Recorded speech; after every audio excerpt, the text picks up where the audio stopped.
this is my #1 guitar, my new #1 guitar. To me, it's something that you'd aspire to own. The care and quality that they put into making these things and the end result of that is punching way above its weight. These are better than Gibson's. Yeah, there, I said it. Comes with a certificate of authenticity. Costs the same as a bloody Chinese Epiphone, didn't it? Stop it, Cole. I will. Well, I'm really pleased that there are some really good quality alternatives. I want to give them a try.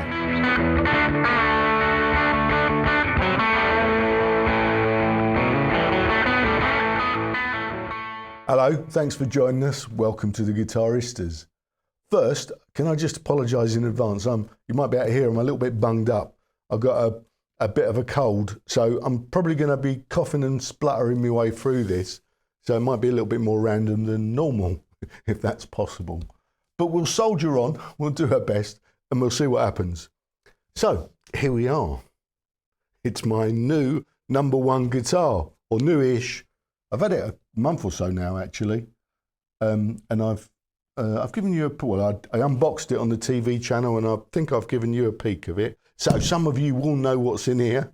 Some of you will recognise the style of hard case, which is very lovely, as you can see. Some of you won't have a Scooby, will you? Unless you actually read the description. But I'm going to open it now and show you what it is. But I just thought, let's add a little bit of intrigue to this film and put a case on the thumbnail rather than a box, you know. We unboxed it ages ago. Let's put the case on there. Just tease people. This is my new #1 guitar. #1 being, it's the one that I play more than anything at the moment at home. So I have this at home. I've always got half a dozen or so guitars, well, half a dozen normally, guitars at home. And, you know, I rotate them with stuff that's here. And this is the one that I've been picking up 90% of the time since I've had it. Because it's bloody brilliant. And I should probably stop talking now and show you what it is, and then we're going to review it, okay? So this has gone on a bit already, hasn't it, really? A lot of people will have reviewed it by now and be done with it. I haven't started, so if you're not used to this channel, that's what happens, but don't worry, because timestamps are all in the description box. You can skip forward to see what it looks like, hear what it sounds like, and hear what I blather on about at the end if you want. So don't be afraid, do that if you want. If you've got half an hour or so to spare, chill out with me, go and get yourself a nice cup of tea or whatever, some nibbles, and let's get stuck in and find out what my new #1 guitar is. Yeah, let's do it. I suppose we better open it first and see what it is, haven't we? Here we go. Lovely case. Really nice hard case. And here it is. It's you can see that on that camera. It's an SG Junior, but it's not an SG Junior. This is a Maybach Albatroz 65, which, as you can see, is a copy, knockoff, if you like, of a Gibson SG Junior. Absolutely my favourite guitar of all time. So let's get rid of the case. We'll have a look at the inserts in a bit. Some of you will remember that I recently, in January, I sold the Loic LePap Steel G Kid Junior that had been hanging on the wall in the corner.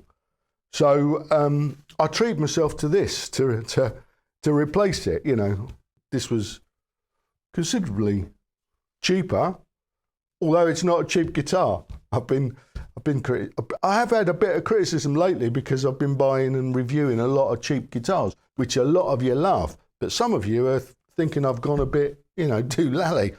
What's with all these Harley Bentons and Faisleys, Cole?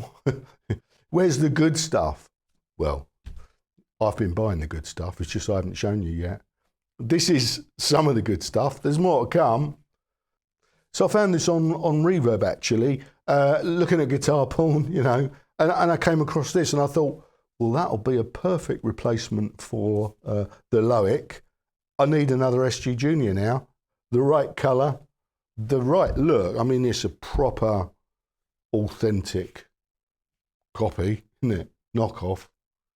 Thought that looks nice. And the price tag on this was 1,200 English pounds. This came from Spain, from a place called Richard's Studio 54. £1,200-ish it was. So I made some cheeky offers and I bought it because I thought, well, that looks nice, and I knew they had a great reputation, and I had my eye on the two humbucker version of the Albatroz. Albatroz being what Maybach call their SG, by the way, as you probably, or you might not know, but they also make Les Paul copies, which they call Leicesters. More about that another time, and other things as well, you know, Fender copies and some originals as well. So they're not just making knockoffs. But this is made by a German company, or the company's owned by a German company called, hang on, I left me notes on the floor, Music Network. It's a German company, and this is made in the Czech Republic. And they say it's hand built, and of course it is quality components. We're going to go through all of that in a minute because we're going to do a proper review of it. But anyway, I got this £1,200 plus I had to pay 20% import tax into the UK because of Brexit. So it cost me around about 1,500 quid, which, believe me, is a bargain for this. You know, there are a lot of guitars out there that I would refuse to pay £1,500 for. Not mentioning any names at all, of course. But this wasn't one of them because, well, I mean, we'll do a proper wrap up later, but this is, it's the same as I say about the Eastmans, you know, the care and quality that they put into making these things, and the end result of that is punching way above its weight, you know, money-wise. To get something, the equivalent of this, you'd have to pay Gibson Custom Shop money, you know, 3 or 4 times as much. It's a mahogany body. They say in the specs it's a 2-piece mahogany body, and it's a mahogany neck. And, well, as you can see, it's aged. And I'm impressed. I mean, I like my guitars scruffy and beaten up, as you might know, and I was very happy with the relic job on this. I mean, I just think it looks authentic. And so there, a lot of you won't like it. I know that, I get that, but I do, and it's my guitar, so I don't, you know, that's what matters, isn't it? It's a nitrocellulose, okay? It's a nitrocellulose finish. Tick for all you purists. Before we go any further, let's just weigh it. I'm laughing because it's 5 pounds 9 ounces. 2.54 kilos, that is. It's just, you know, this is just that guitar, isn't it? You just go, oh, grab that, you know, without thinking about it. And we'll have a look at the neck dive test later. Don't you worry, guys.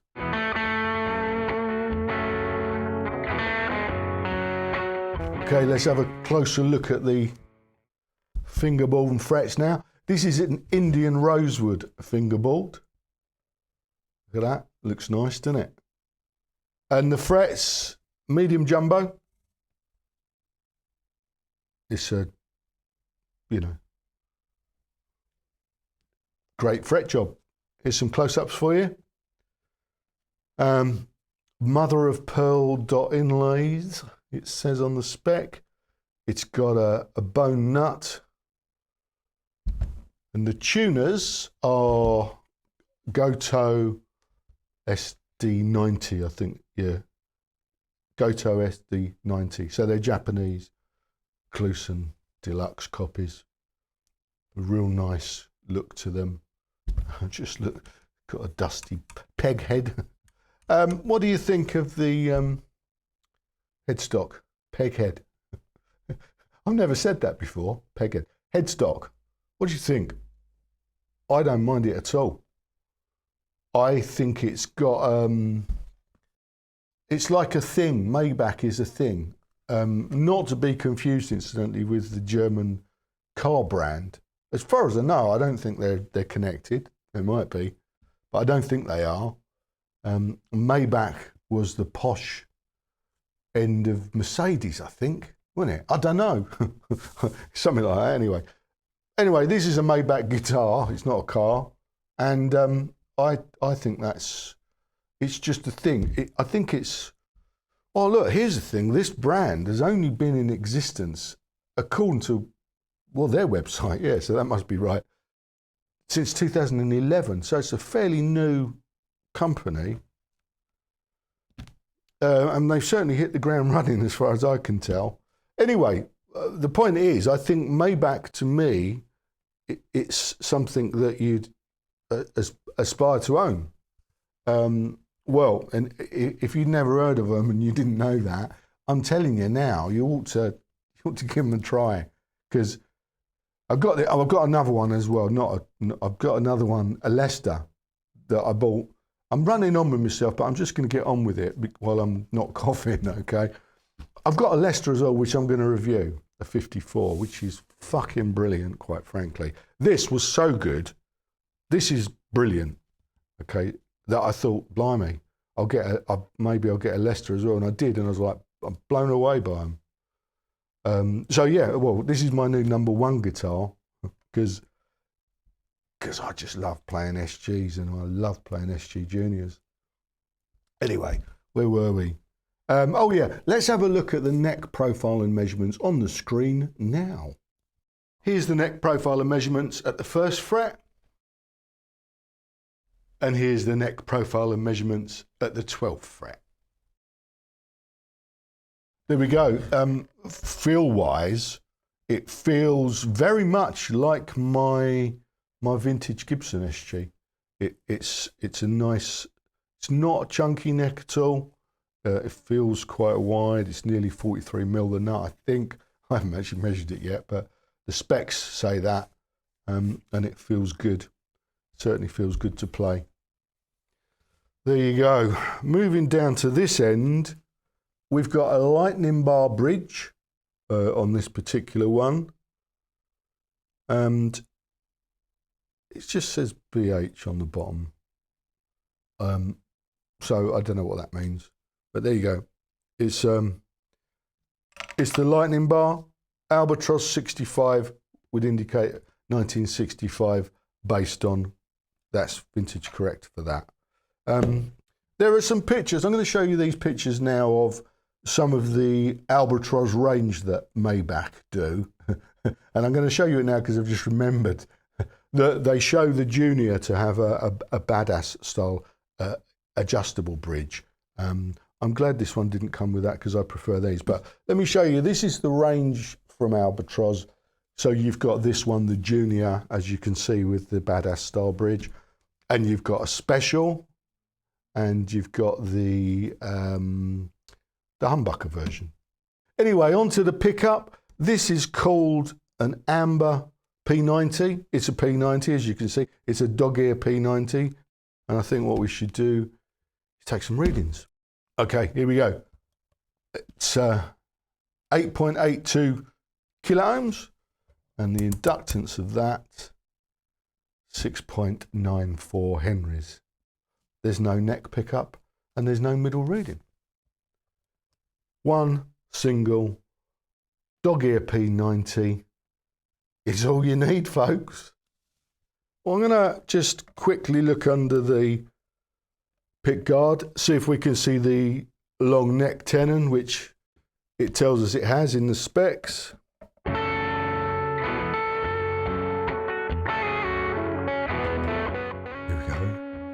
What's under here? Nothing. No, you can't see anything.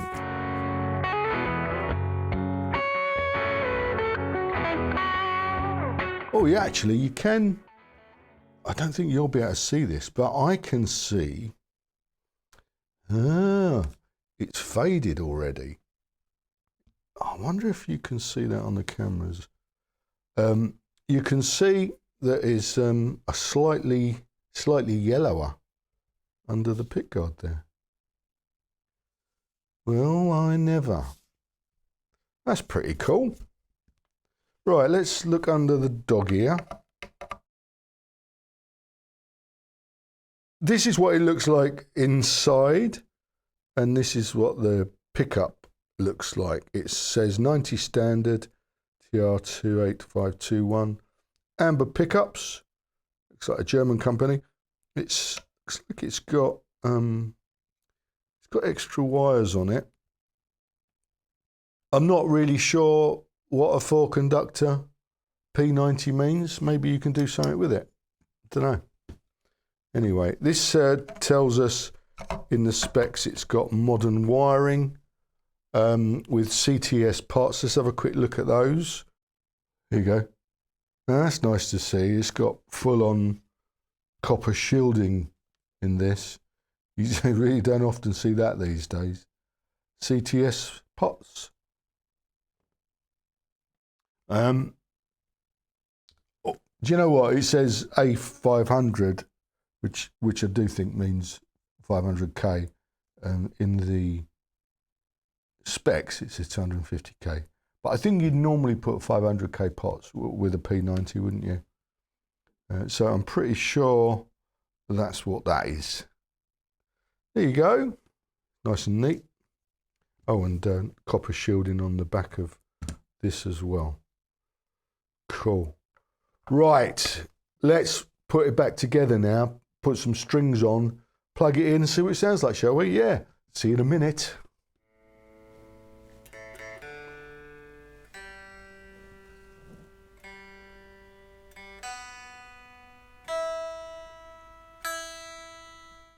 New strings, so just got to stretch them in a little bit.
That's what the pickup sounds like.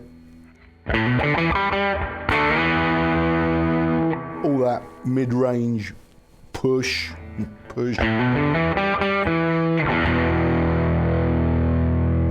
That mountain.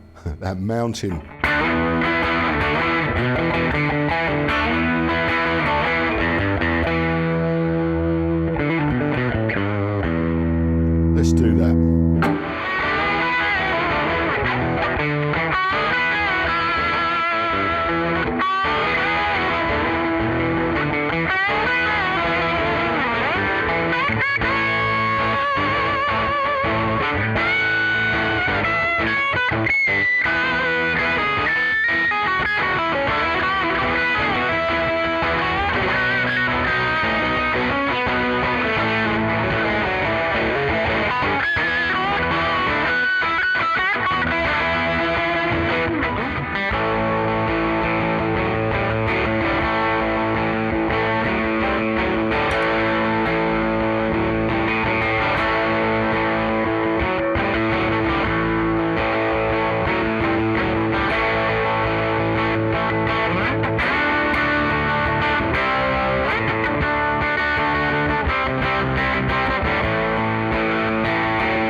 Let's have a look at me knobs.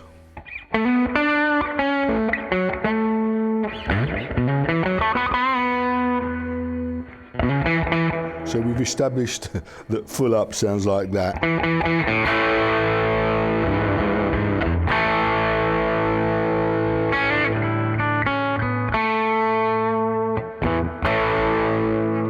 Just clean it up a bit by rolling it off.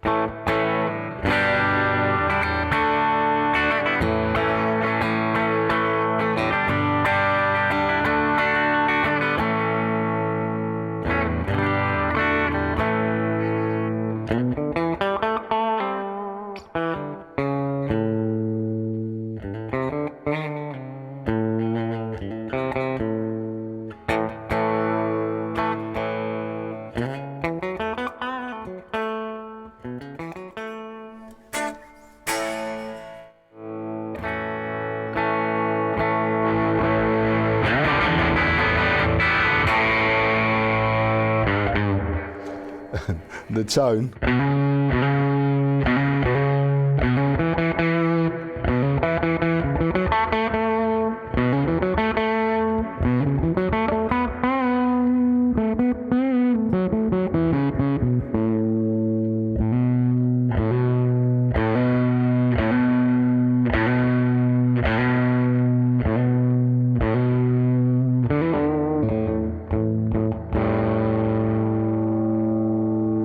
Don't you?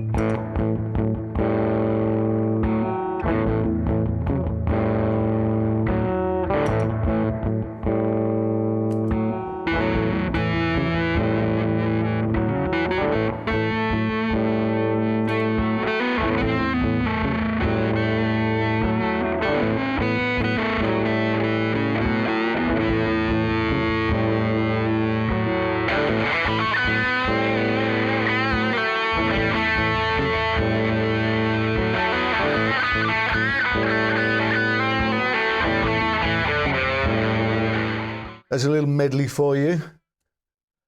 Totally unprepared this week, to be honest with you. Totally unprepared.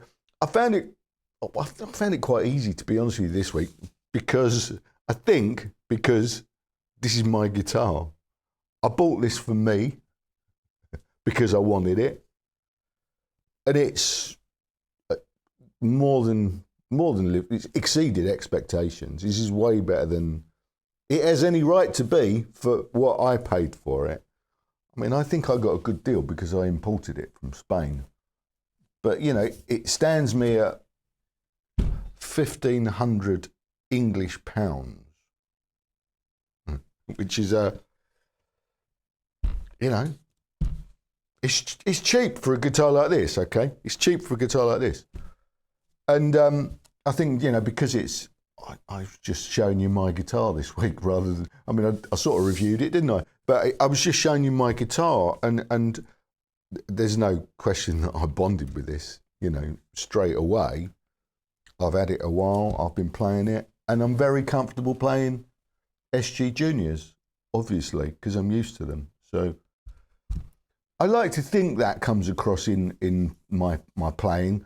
I noticed it because, you know, the stuff you've just heard, that's kind of, well, I don't know if you can call them the highlights, but for the sake of argument, let's call them the highlights of the playing that I did yesterday. And it was most of it. I mean, obviously I probably normally record, I don't know, 40 minutes or something like that, and end up using maybe 10 minutes of it.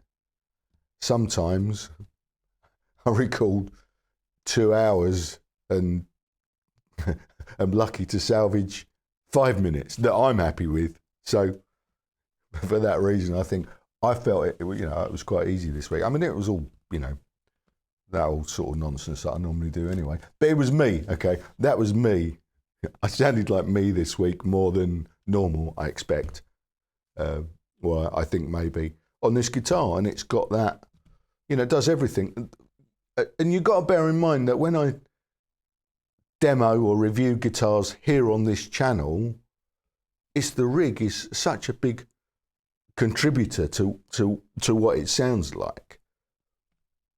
People point that out regularly, and I 100% agree with you. You know, the guitar is a small part of that thing.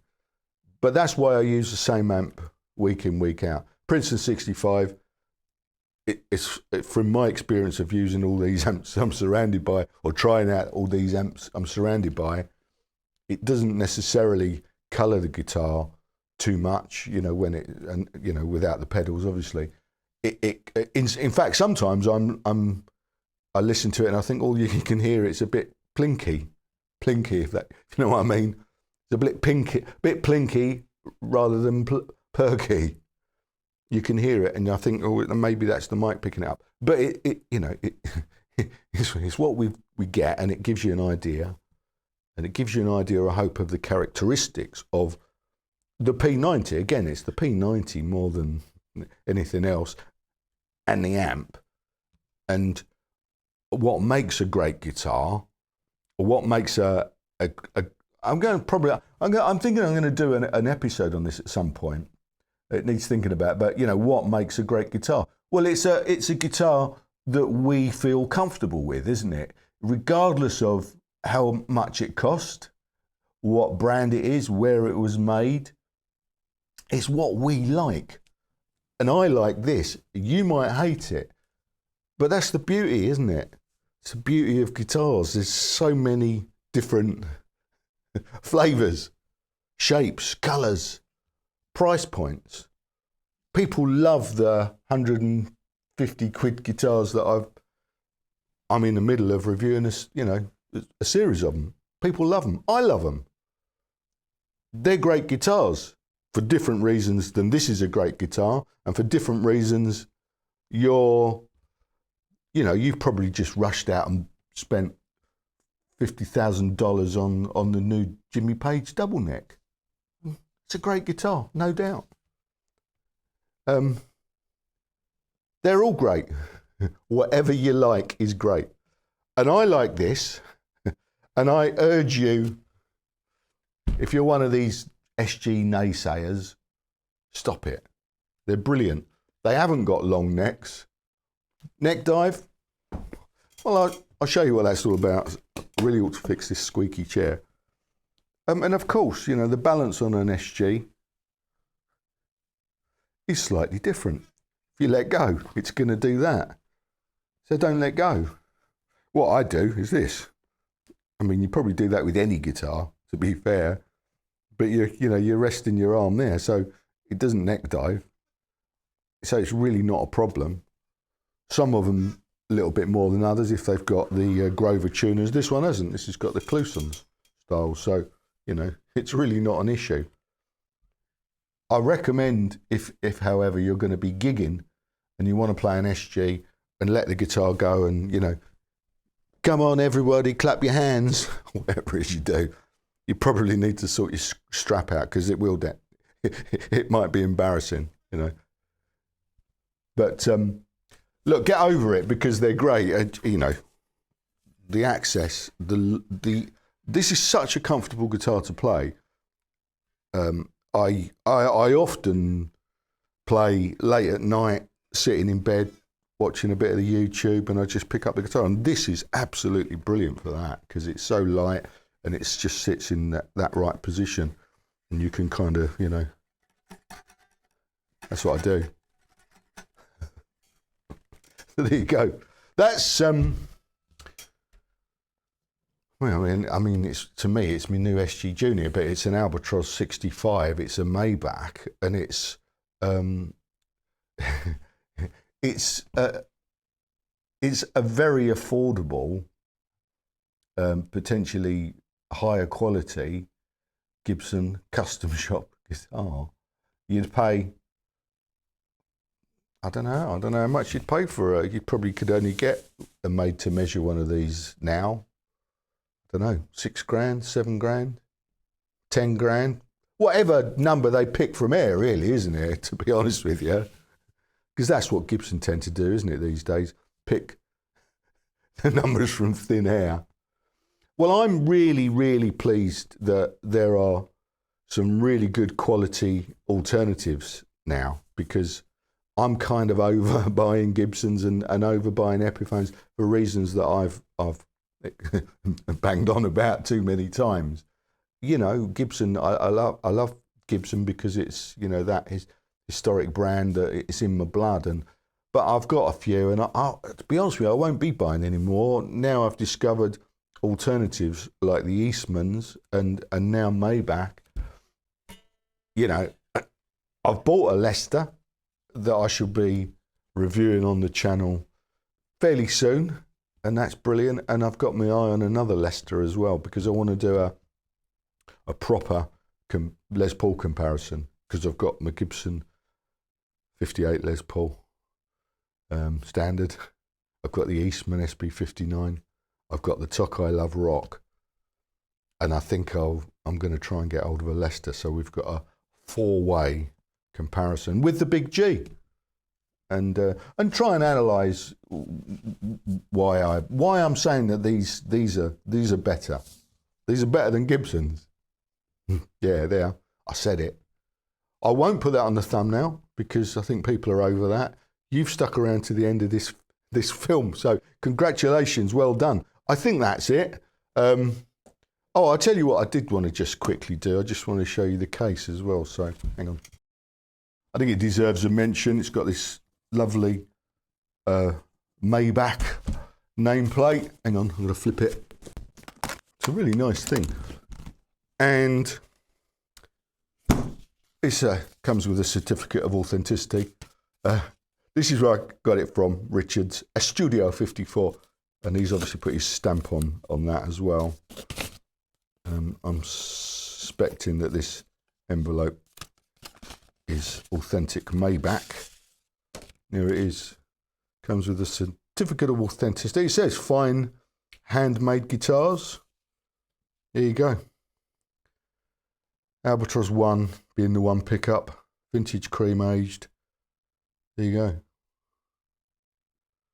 January 22, the age of this. So I mean, there's plenty of them, but I don't know if you can get them in the States. And again, I apologise to you guys, or well, I always sort of mention the States. I really ought to broaden my horizons and talk about other countries rather than just the UK and the States. I don't know if you can get them anywhere else, really. Throughout Europe, they're available widely. There are a couple of dealers here in the UK. My friends at Rose Morris in Denmark Street, London, are now stocking Maybachs as well as Tokai. So, you know, there's a tricky one for you. If you want to compare, you can go and do it.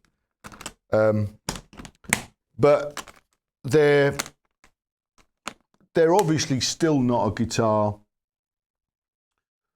because I suppose because they are a bit costly.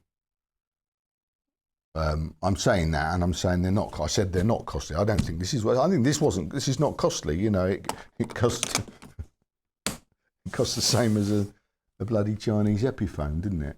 So stop it, Cole. I will stop it. I'm going to stop it now, because all of that nonsense that I'm about to carry on riffing on, I can save it for another film, can't I, really? So let's do that. This is my number one guitar, my new number one guitar. This is a guitar that I'm playing at home all the time. I absolutely love it.